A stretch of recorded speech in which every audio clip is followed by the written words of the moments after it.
Bueno, buenos días. Vamos a comenzar con el tema de hoy, en el que vamos a desarrollar una parte que nos quedaba del capítulo 5 del material de química del ingreso, que sería tipos extremos de sustancias, ¿sí?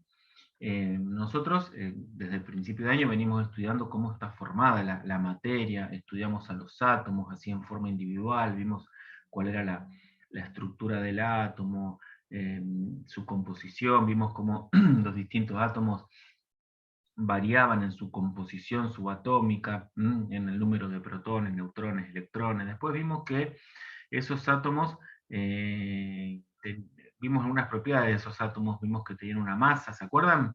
¿Eh? Vimos que tenían una masa los átomos, después vimos que los átomos podían unirse unos con otros y formar sustancias, ¿no?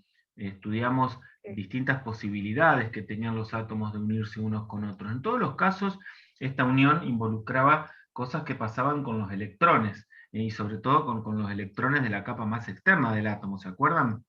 Y es así como podíamos encontrar básicamente tres tipos de uniones que se pueden dar entre los átomos, que le llamábamos enlace químico, ¿no? ¿Cuáles eran los tipos de enlaces, se acuerdan? Iónico, Covalente, iónico, metálico y iónico. covalente. Bien, bien, iónico, covalente y metálico. Bueno, resulta ser que, bueno, este tipo de unión que se produce entre los átomos y los tipos de átomos que forman una sustancia, son fundamentales. Es fundamental conocer eso, cuáles son los átomos que forman una sustancia y cómo se unen entre ellos. Eso es fundamental para saber, para poder predecir un poco cuáles son las propiedades de una sustancia. Con propiedades yo me refiero a cuáles son las cuestiones que uno puede observar en una sustancia, que uno puede medir, y que muchas veces son características de esa sustancia. ¿Se les ocurre algún ejemplo de propiedades?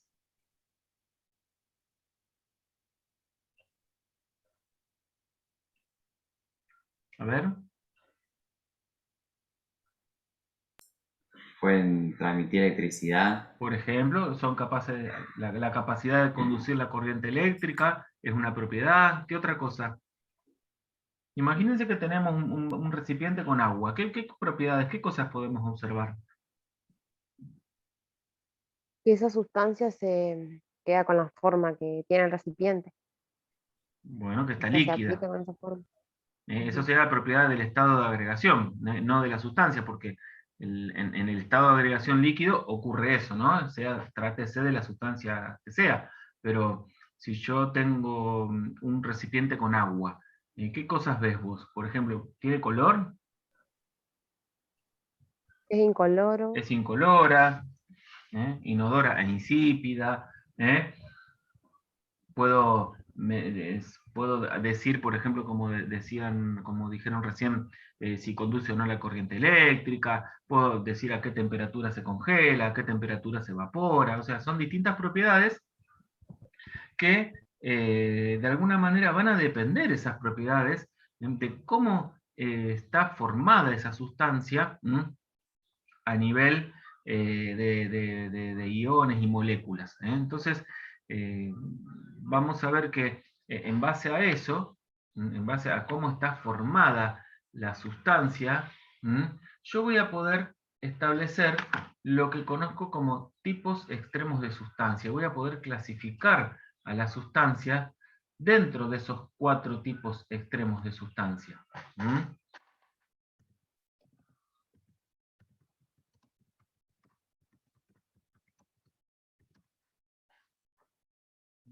Tipos extremos de sustancia.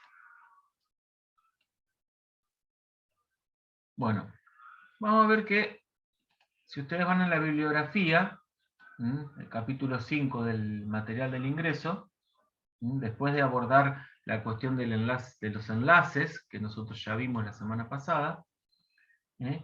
Habla de los tipos de sustancia y establece cuatro grandes grupos que constituyen los tipos de sustancia.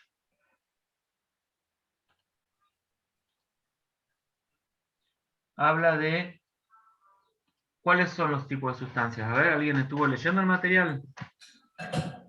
Sustancias moleculares, moleculares Sustancias sustancias moleculares, sustancias atómicas y sustancias, las últimas, metálicas. metálicas. Bueno, en principio, uno podría clasificar a las sustancias, según estos 4 tipos, basándose casi exclusivamente en qué tipos de átomos la forman. Porque nosotros ya tenemos una clasificación de los tipos de átomos. ¿En qué 2 grandes grupos clasificábamos a los elementos? ¿Se acuerdan? En metales y no metales. Claro, en metales y no metales. Entonces, en el caso de las sustancias iónicas, estas sustancias van a estar, vamos a ver que van a estar formadas, por metales, esperen que vamos a cambiar el color. Por metales y no metales. O sea, siempre que yo tenga un metal en una sustancia, en la fórmula de una sustancia, yo vea que participan átomos metálicos y átomos no metálicos, entonces ahí voy a decir, bueno, esta sustancia es una sustancia iónica. ¿Sí? ¿Estamos de acuerdo hasta ahí? ¿Conocen alguna sustancia iónica?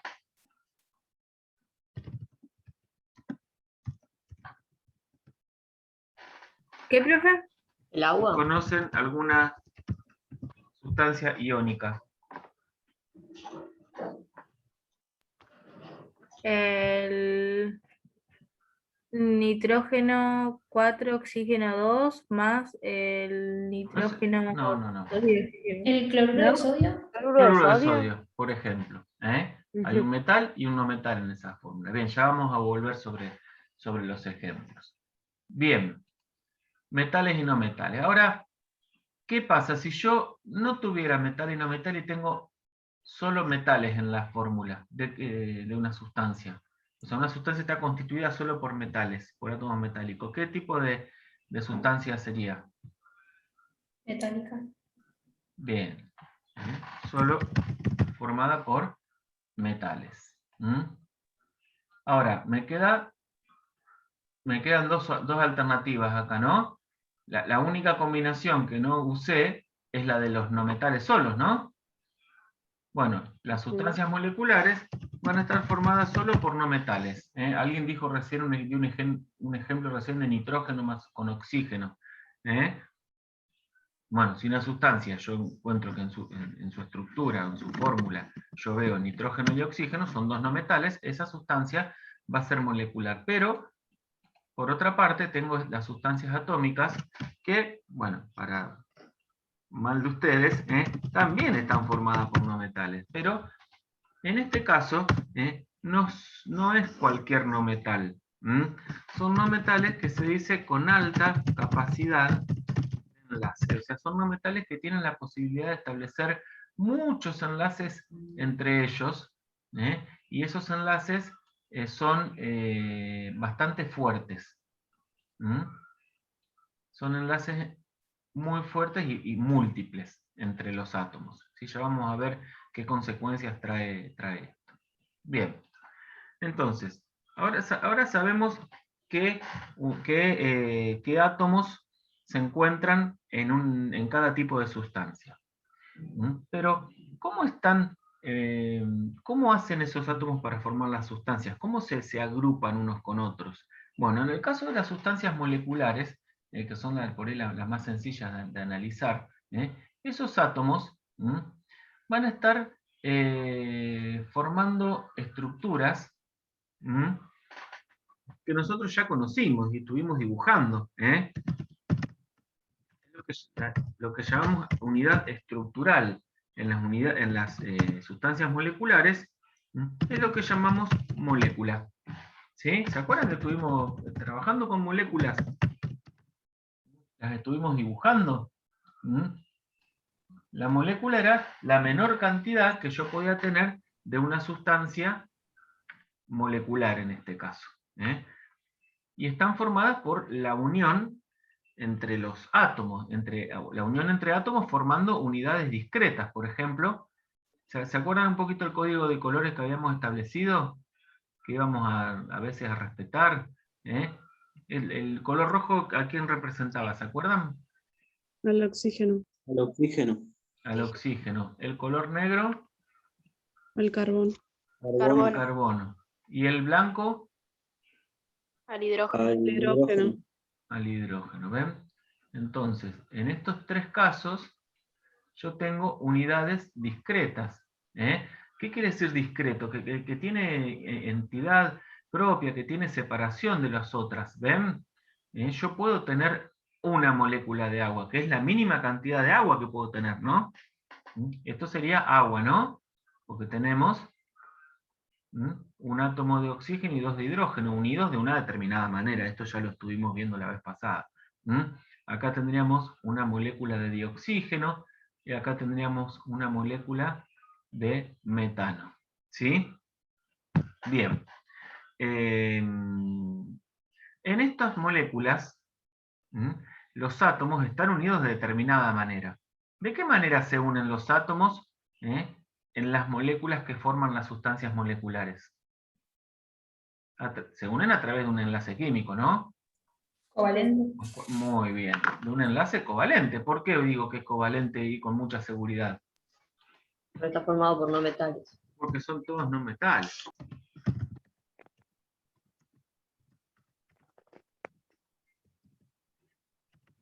El enlace va a ser covalente. Perfecto.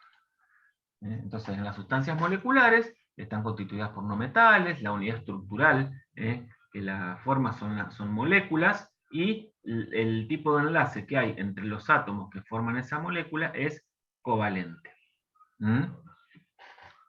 Bien. Por otra parte, tenemos las sustancias iónicas.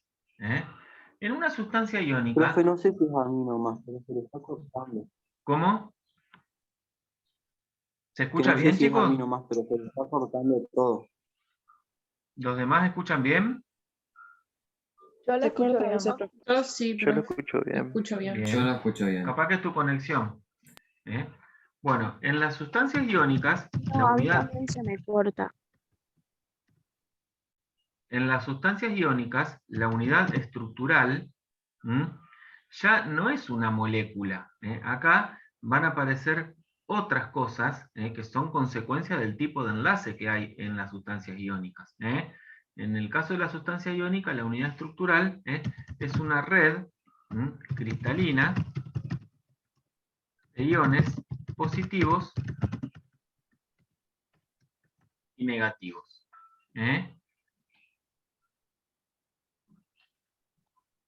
La unidad estructural en las sustancias iónicas es una red cristalina de iones positivos y negativos.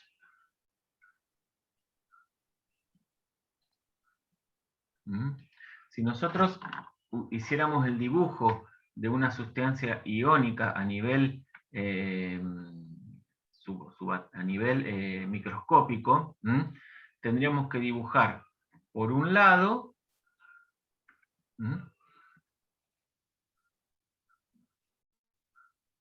¿sí? Tendríamos que dibujar átomos o iones, perdón, átomos o conjuntos de átomos con carga, por ejemplo, positiva.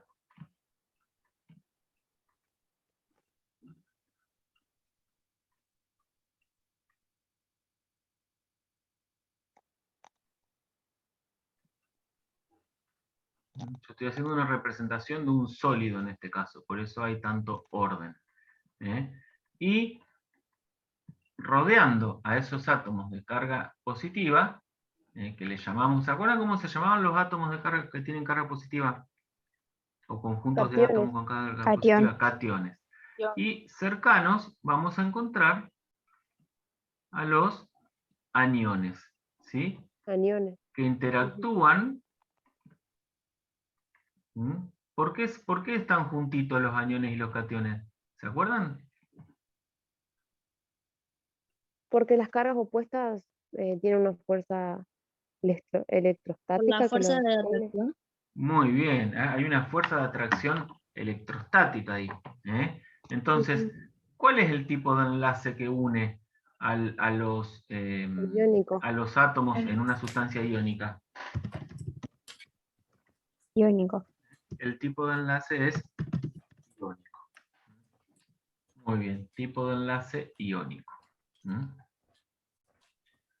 Bien, en el caso de los metales, nos vamos a encontrar con que si nosotros viéramos también en forma microscópica a estas sustancias,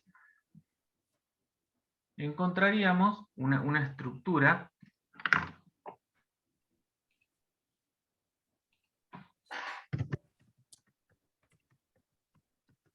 que ustedes la tienen que recordar, la mencionamos la clase pasada. La unidad estructural en las sustancias metálicas son cationes, formados por los núcleos y los electrones más internos de los átomos metálicos, cationes inmersos en un mar de electrones.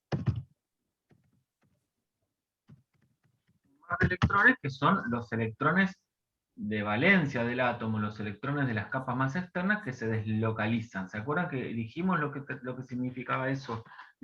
Que los electrones Sí. ahora dejan de pertenecer a un solo átomo y pasan a pertenecer a todos los átomos a la vez, y se mueven entre los átomos. Si nosotros hiciéramos una representación de una sustancia metálica, tendremos que dibujar esos cationes. Trato de dibujarlo lo más ordenado que puedo.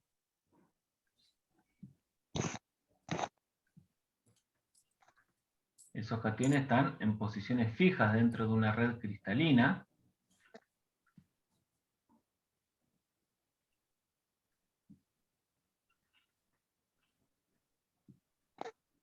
Y deslocalizados y perteneciendo a todos los átomos a la vez, vamos a encontrar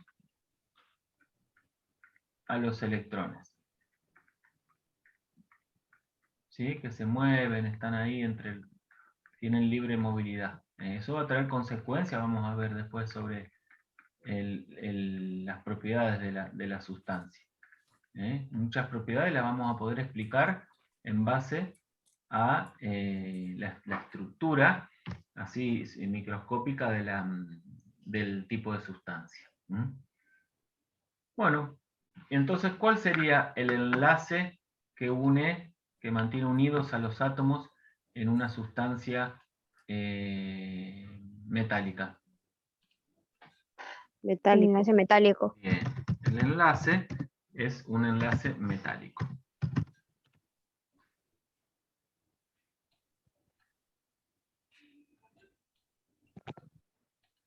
Perfecto. Bueno, ahora nos vamos a las sustancias atómicas. ¿Qué pasa en las sustancias atómicas? Bueno, en las sustancias atómicas, el enlace que vamos a encontrar entre los átomos también es un enlace covalente.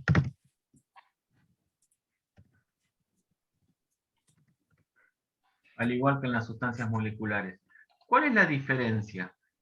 Bueno, que en la sustancia atómica la unidad estructural no va a ser una entidad discreta así como las moléculas, sino que va a ser una red cristalina, así como ocurre en las sustancias iónicas o en las metálicas, una red cristalina, pero en este caso de átomos que están unidos entre sí por enlaces covalentes.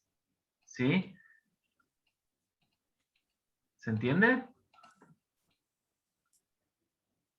Entonces, en esa red, yo lo que tengo es, imagínense, tengo, a ver si me sale el dibujo.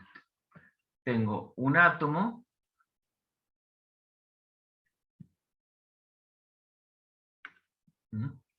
que se une, por ejemplo, por enlace covalente, a 4 átomos. Esto mírenlo en el espacio, como si fuera un tetraedro. Y a su vez, cada uno de estos átomos está unido a 4 átomos más, y cada uno de estos átomos está unido a 4 átomos más, ¿sí? Y así se van formando redes,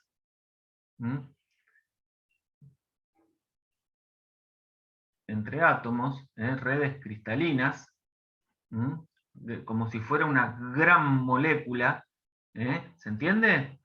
Eso tiene también consecuencias muy importantes. Ahí le dibujé muchos enlaces. Esto tiene consecuencias muy importantes sobre las propiedades de estas sustancias. Porque estos enlaces Profe, son sumamente fuertes. Sí.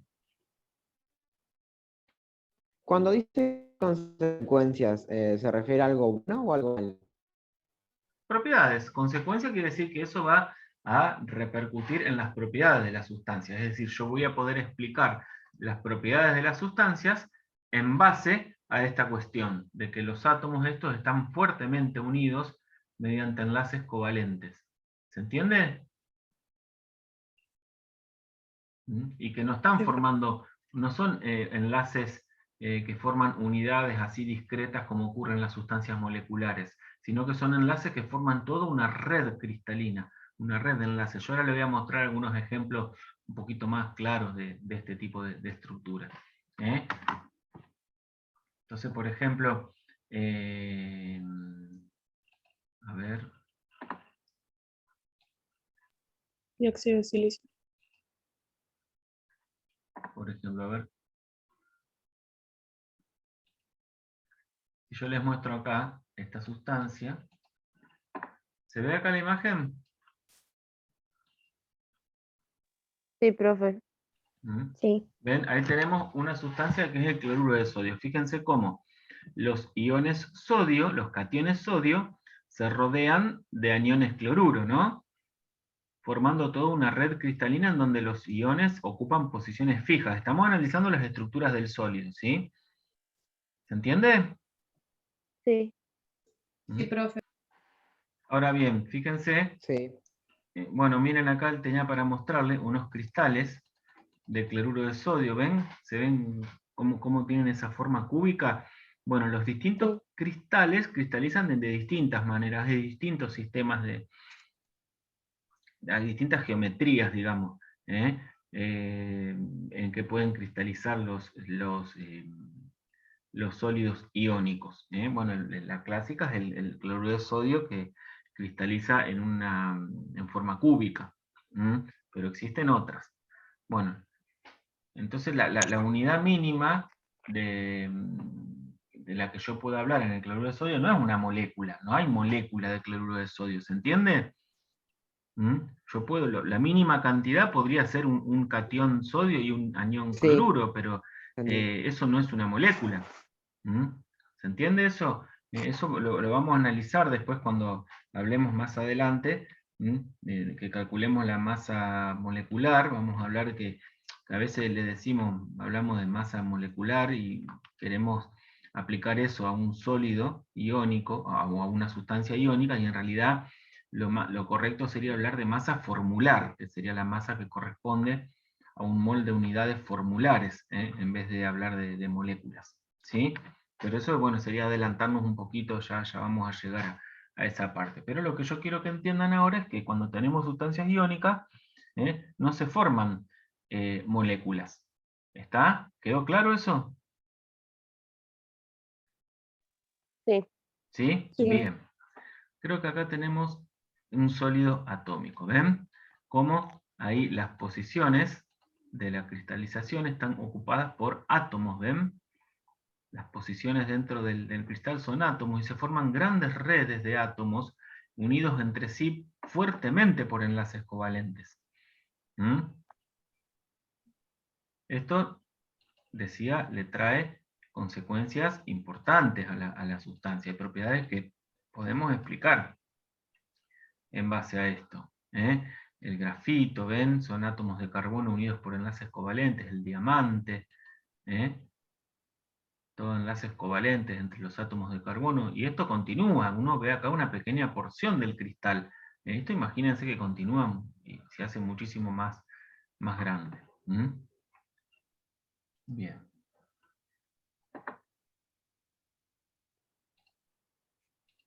Volvemos la pizarra. Bueno, entonces, esta cuestión, una vez que explicamos la estructura, ahora estamos en condiciones de explicar algunas propiedades de estas sustancias, ¿sí?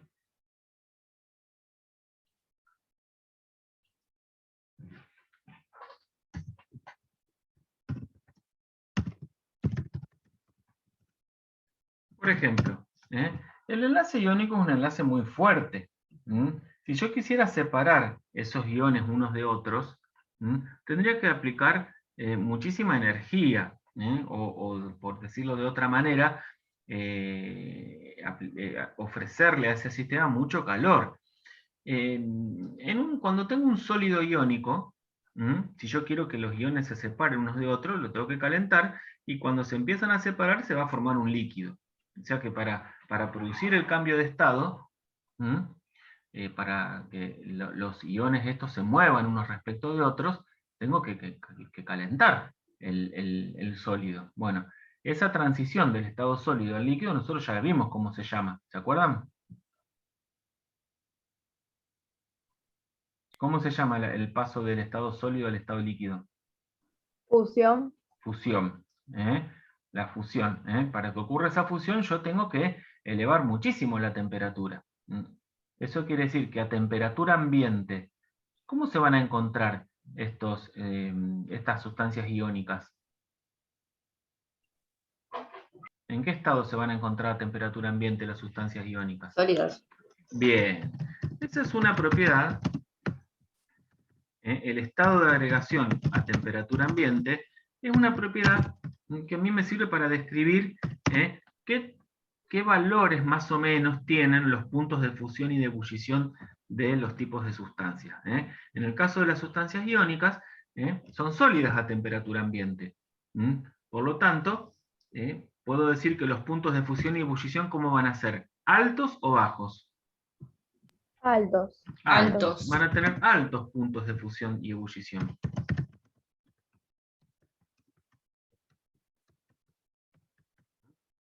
Altos puntos de fusión y ebullición.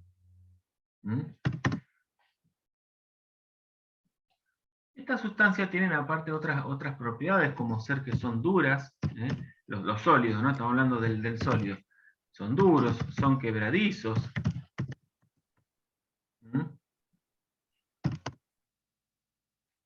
Una propiedad que mencionaban ustedes hace un ratito era que si algo conducía a la corriente eléctrica. ¿Qué les parece a ustedes? ¿Que un sólido iónico va a poder conducir la corriente eléctrica? ¿Qué se necesita para que un material conduzca la corriente eléctrica? ¿Qué tiene que tener ese material? A ver los que han visto algo en la escuela sobre electricidad. ¿Cómo tiene que ser el material? Tiene que ser conductor, ¿no? Sí. Claro. Decimos que es un conductor. Bueno, los conductores, ¿por qué se clasifican como tales? Porque en su interior, a nivel microscópico, tienen partículas con carga eléctrica que son capaces de moverse de un lado a otro. Ustedes saben que la corriente eléctrica implica el movimiento de cargas, ¿no? Sí. Entonces, Sí. cuando yo tengo un sólido iónico, los aniones y cationes están ocupando posiciones fijas en el cristal y no se pueden mover. Claro, no se mueven. Claro, entonces como no hay no hay cargas que se puedan mover, los sólidos no conducen la corriente eléctrica. Pero cuando se funde, cuando este material se funde, ahí los iones sí adquieren libre movilidad.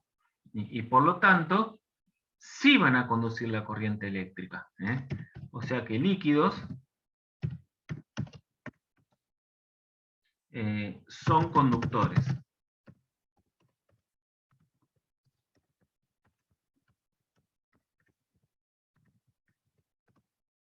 ¿Se entendió esa cuestión de por qué en estado sólido no conducen la corriente eléctrica y en estado líquido sí lo hacen? Sí. Sí. Bien. Sí. Bueno, otra propiedad que tienen estos sólidos, digo sólidos iónicos porque bueno, es el estado de agregación en que se encuentra a temperatura ambiente, ¿no? Es que la mayoría son sustancias inorgánicas. La mayoría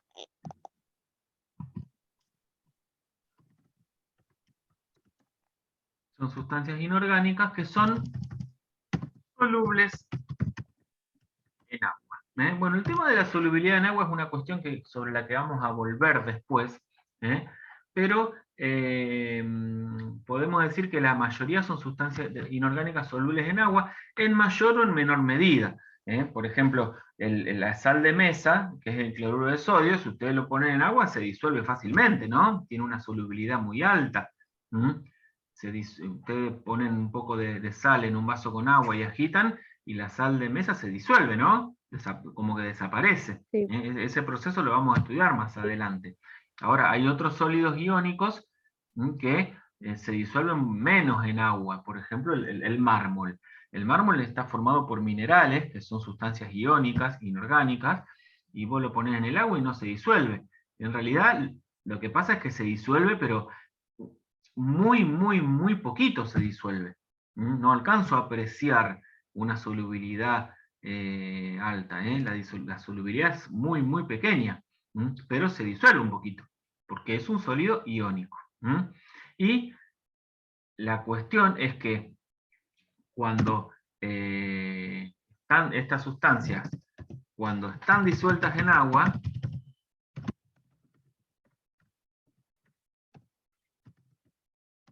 conducen la corriente eléctrica.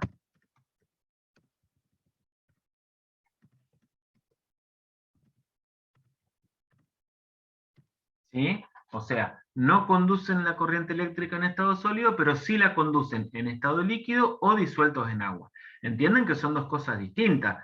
El estado líquido y el estado disuelto en agua. En estado líquido hablamos de que la sustancia está en estado de agregación líquido. Cuando hablamos de disuelto es porque la sustancia a temperatura ambiente está disuelta en agua. Yo para tener cloruro de sodio, por ejemplo, líquido, tengo que tener altísimas temperaturas. En cambio, para tener cloruro de sodio disuelto, se lo hago en un vaso a temperatura ambiente, ¿no? ¿Se entiende eso, chicos? Sí.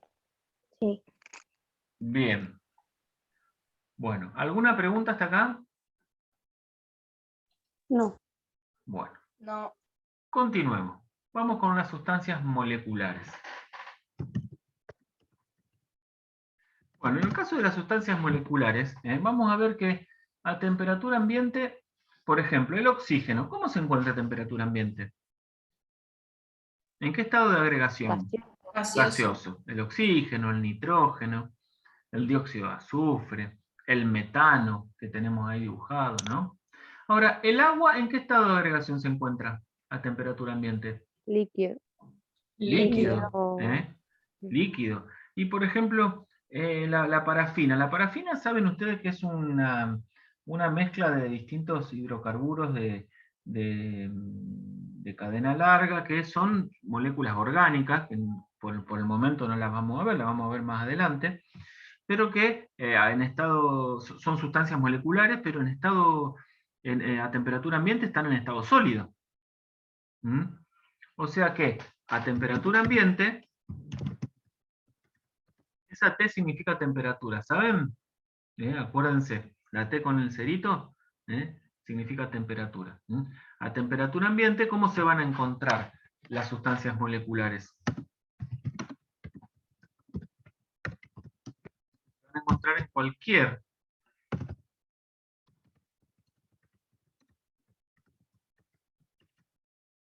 cualquier estado de agregación. Es decir, no es que eso va a depender de cada sustancia, si a temperatura ambiente va a ser un sólido, un líquido o un gas, pero voy a encontrar ejemplos de los tres estados de agregación. ¿Queda claro? pero generalmente los sólidos, al calentarlos un poco, se vuelven líquidos, al calentarlos apenitas. Por lo tanto, los puntos de fusión y ebullición van a ser más bien bajos para estas sustancias.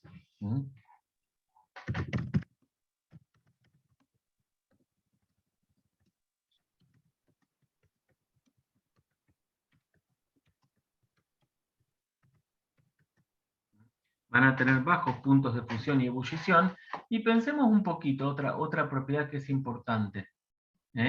Si yo quisiera que estas sustancias conduzcan la corriente eléctrica, cuando están en estado sólido, líquido o gaseoso, en alguno de esos estados, ¿hay partículas cargadas que puedan moverse para conducir la corriente?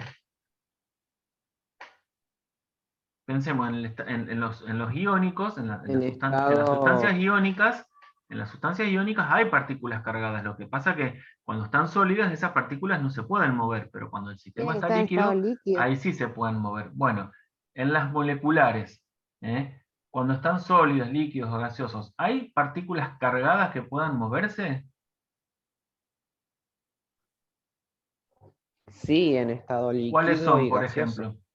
¿Cuáles son las partículas cargadas?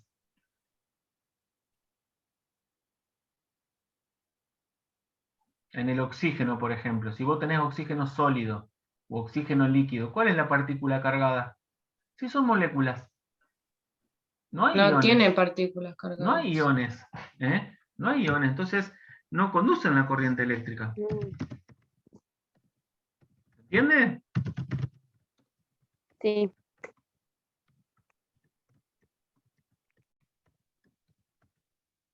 Y en ningún estado conducen la corriente eléctrica.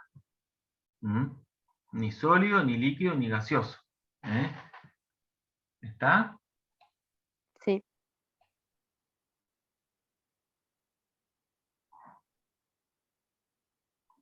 Bien, después vamos a ver más adelante que algunas de estas sustancias, que son moleculares, cuando se disuelven en agua, pueden dar lugar a la formación de iones. Eso lo vamos a ver después. Bien, y también vamos a ver que un ejemplo importante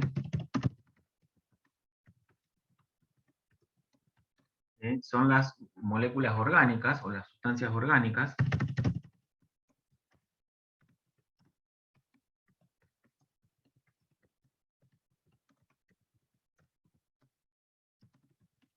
Y ahí van a aparecer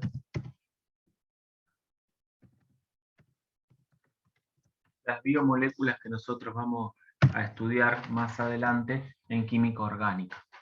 Los hidratos de carbono, los lípidos, las proteínas, los ácidos nucleicos, son sustancias moleculares. Bien. ¿Alguna pregunta hasta acá? ¿No? Bueno, seguimos con las propiedades de las sustancias metálicas. Mili, no sé pusieron qué apellido es. ¿En el chat pusieron?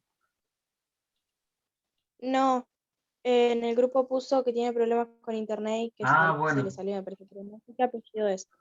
No sé. Bueno, ¿qué propiedades vamos a encontrar en las sustancias? Profe. Sí. A Catalina no se pudo conectar porque está sin luz. Bueno, que lo deje ahí en el chat.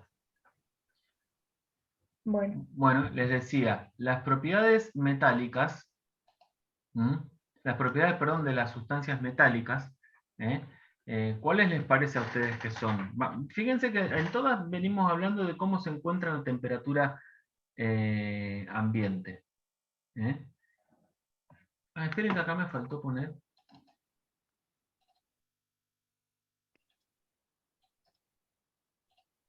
Sólidos a temperatura ambiente. Faltó poner. Entonces, a temperatura ambiente, podemos hablar, ¿cómo son las propiedades de las sustancias metálicas? ¿Cómo se encuentran las sustancias metálicas a temperatura ambiente? Sólido. ¿Están todos de acuerdo? ¿Que los metales son sólidos a temperatura ambiente? Sí. Gaseosos. ¿Vos conocés el hierro gaseoso a temperatura ambiente? ¿El sodio gaseoso? Sólido. Claro, la mayoría son sólidos a temperatura ambiente. Son sólidos a temperatura ambiente. Si ustedes se fijan en la tabla periódica, van a ver que la tabla periódica le da información del estado de agregación que tiene o al menos la mayoría de las tablas periódicas, ¿no? Le da información de cuál es el estado de agregación de las sustancias simples a temperatura ambiente o a temperatura normal. Y van a encontrarse con que hay algunos metales que figuran como líquidos, como por ejemplo El mercurio. el El mercurio, mercurio que es líquido. En algunas Ujú. tablas puede aparecer el galio, el cesio, el francio, también como líquidos porque tienen puntos de fusión bastante bajos. Pero en general, la mayoría son sólidos a temperatura ambiente. ¿Sí? Son sólidos a temperatura ambiente. Poseen puntos de fusión que generalmente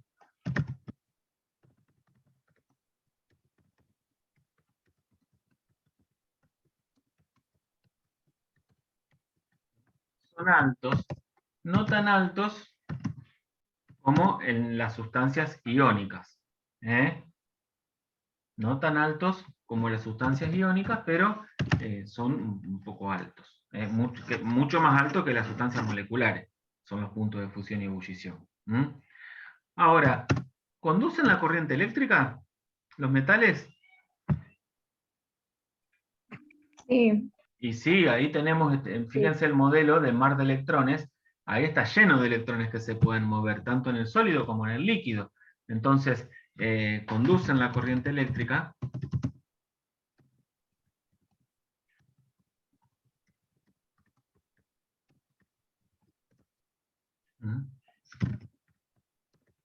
En estado sólido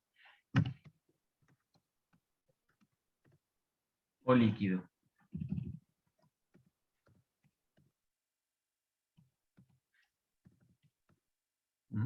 Y hay otra propiedad que tienen los metales, que es importante destacar. Fíjense, las sustancias iónicas, vamos a hablar del sólido. Las sustancias iónicas sólidas dijimos que eran frágiles, eran duras, pero eran quebradizas, ¿no? En el caso de los metales, no son sustancias frágiles, las sustancias metálicas, sino que se pueden moldear, ¿no? Decimos que son dúctiles. ¿Se acuerdan lo que significa dúctiles? La ductilidad, que se pueden estirar en hilos, significa. De hecho, los hilos de cobre, por ejemplo, con los que se forman los cables. Hay hilos de aluminio también, hilos de oro. Son dúctiles y son maleables. La maleabilidad tenía que ver con la capacidad de ser estirados en láminas. ¿Sí? Se pueden hacer hojas. Una chapa, fíjense, una chapa. Es como una hoja hecha de un metal. Eso no lo podríamos hacer con la sal. Con una sustancia iónica no podemos hacer eso, se quiebra enseguida. En cambio, en el metal eso forma una estructura que es estable. ¿Se entiende esa propiedad? Sí, profe. Bien. Sí. Y por último, nos quedan los sólidos atómicos, o mejor dicho, las sustancias atómicas.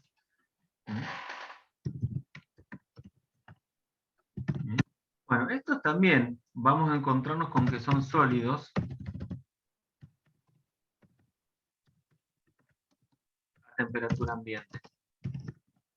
Pero vamos a ver que tienen, a diferencia de los otros que tienen altos puntos de fusión y ebullición, estos tienen muy altos puntos de fusión y ebullición. ¿Sí? Tienen muy altos puntos de fusión y ebullición. porque los enlaces que hay entre los átomos son covalentes y son enlaces muy fuertes. Eso hace también que sean sustancias muy duras, no son tan frágiles como los sólidos iónicos. Son duras y no conducen, como no hay electrones libres que se puedan mover, no conducen la corriente eléctrica. Excepto una excepción, el carbono en forma de grafito. El carbono también se puede encontrar en otra forma. ¿Alguien sabe cuál es?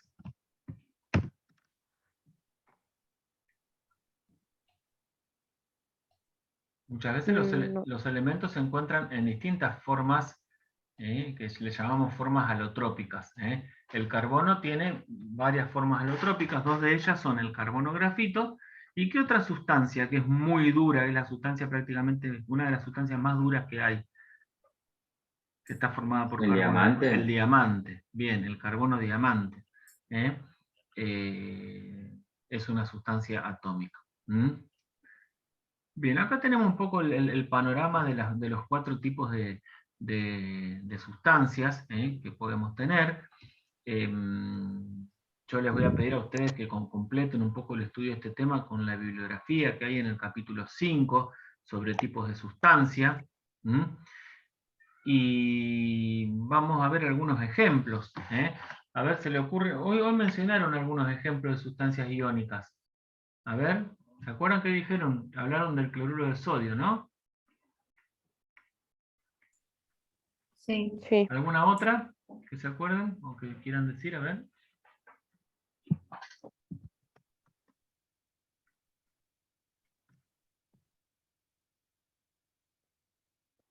Piensen un poquito, a ver, entre las sustancias que conocen. Todas las sales son sustancias iónicas. Por ejemplo, bromuro de potasio.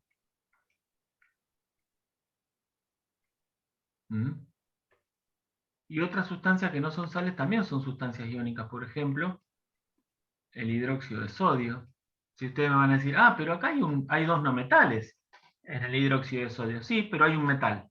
Entonces ya la sola presencia de al menos un metal hace que esto sea una sustancia iónica.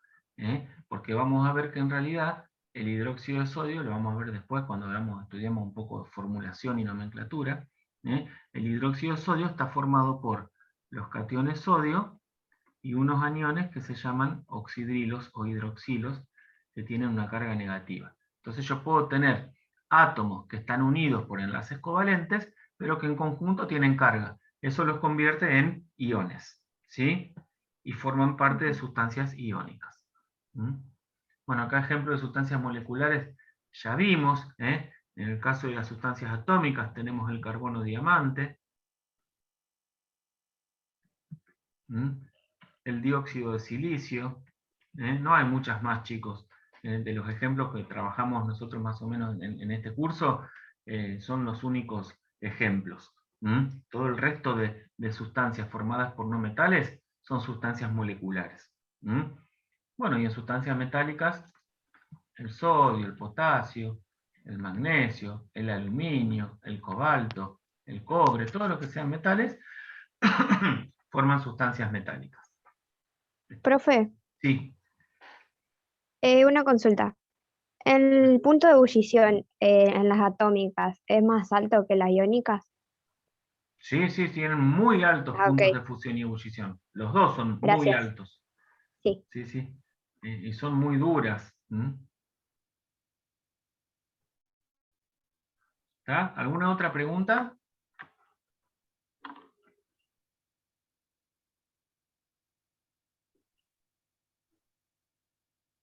Bueno, entonces como les decía. En el chat le escribieron, profe. Perdón, no estaba viendo. Ahí lo miro.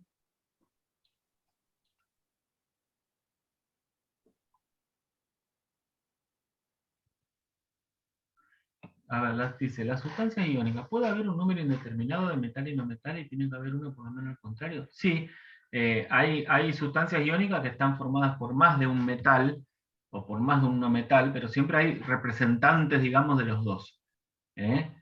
Por ejemplo, vos tenés A ver. Por ejemplo, vos tenés una sustancia como sencilla, cloruro de sodio, donde tenés átomos de sodio y átomos de cloro, mira. Después podés tener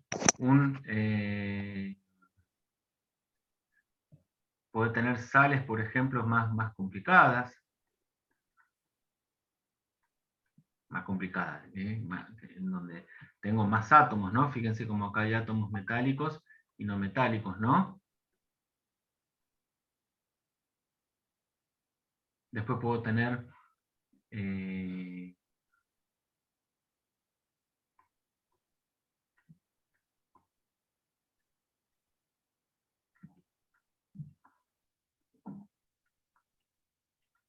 eso es una sal, por ejemplo. Es un sulfato doble de cromo y potasio. Se llama alumbre. Alumbre de cromo y potasio se llama esa sal. Ahí tienen dos metales y tienen no metales. Sí. A León se le salió, dijo. Bueno. Ya entra. Bueno. ¿Estamos de acuerdo? ¿Se entiende esto? Sí. No sé quién había preguntado en el chat. Tomás.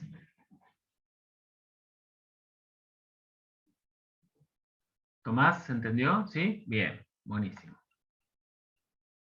Bueno, ¿alguna otra pregunta? Profe, ¿el nivel de radioactividad incide en algo?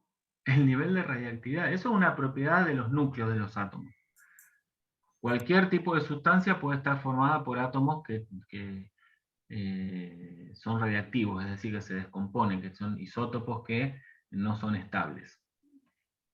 Vos podés tener agua, en donde tenés hidrógeno que es radiactivo, o oxígeno que es radiactivo, podés tener cloruro de sodio, en donde el cloro es radiactivo, o sea, en general pasa que no hay muchos isótopos de los metales y no metales de bajo Z, generalmente son muy pocos los isótopos radiactivos.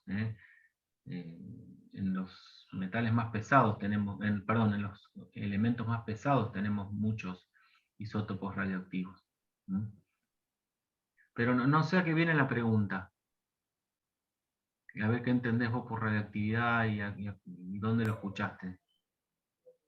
No, que por ahí como que se destruyen, por ahí tiene algo que ver en la clasificación. No. Cualquiera de todas estas sustancias pueden estar formadas por átomos que presentan algún nivel de radiactividad.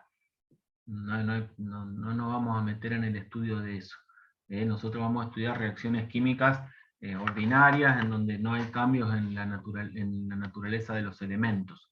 No hay cambios en Z, en el número atómico.